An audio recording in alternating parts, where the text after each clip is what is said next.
தென்னிந்திய நடிகர் சங்க தேர்தலை நடத்துவதற்கு இடைக்கால தடை விதித்த தனி நீதிபதியின் உத்தரவுக்கு தடை விதிக்க முடியாது என சென்னை உயர்நீதிமன்றம் தெரிவித்துள்ளது. தென்னிந்திய நடிகர் சங்க தேர்தல் இம்மாதம் 15ஆம் தேதி நடைபெறுவதாக இருந்தது. இந்த தேர்தலில் சரத்குமார் தலைமையில் ஒரு அணியும், விஷால் தலைமையில் ஒரு அணியும் களத்தில் உள்ளன. இந்நிலையில் வரும் 15ஆம் தேதி தேர்தல் நடத்துவதற்கு பதிலாக அந்த வார இறுதி நாளான 19ஆம் தேதி தேர்தலை நடத்த வேண்டும் என்பது உள்ளிட்ட 3 அம்ச கோரிக்கைகளை வலியுறுத்தி சென்னை உயர்நீதிமன்றத்தில் நடிகர் நாசர், விஷால் மற்றும் கார்த்தி உள்ளிட்டோர் தரப்பில் மனு தாக்கல் செய்யப்பட்டது. இதனை விசாரித்த நீதிபதி தென்னிந்திய நடிகர் சங்க தேர்தலுக்கு இடைக்கால தடை விதித்து உத்தரவிட்டார். இதனை எதிர்த்து நடிகர் சங்க பொதுச் செயலாளர் ராதாரவி சார்பில் மனு தாக்கல் செய்யப்பட்டது.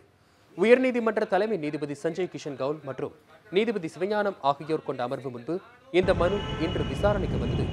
தென்னிந்திய நடிகர் சங்க தேர்தல் குறித்த விதிமுறைகளை பதில் மனுவாக தாக்கல் செய்ய வேண்டும் என உத்தரவிட்ட நீதிபதிகள் தேர்தல் நடத்துவதற்கு தடை விதித்து தனி நீதிபதி பிறப்பித்த உத்தரவுக்கு இடைக்கால தடை விதிக்க முடியாது என தெரிவித்தனர். மேலும் வழக்கு விசாரணையை வரும் 28ஆம் தேதிக்கு நீதிபதிகள் ஒத்திவைத்தனர்.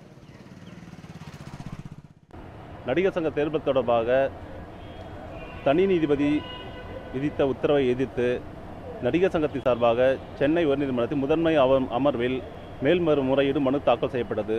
மனுவினை விசாரித்த தலைமை நீதிபதி மனுவினை விசாரித்து இடைக்கால தடை விதிக்க மறுத்துவிட்டார். அதனைத் தொடர்ந்து வாக்காளர் பட்டியலில் குளறுபடிகள் இருப்பதால் கூட்டுறவு சங்கங்களின் பதிவாளர்களுடன் அழைத்து மேற்படி வாக்களிக்க உரிமையான நபர்களை கண்டறிந்து பதில் மனு தாக்கல் செய்யும்படி 2 வார கால உத்தரவு விட்டுள்ளார்.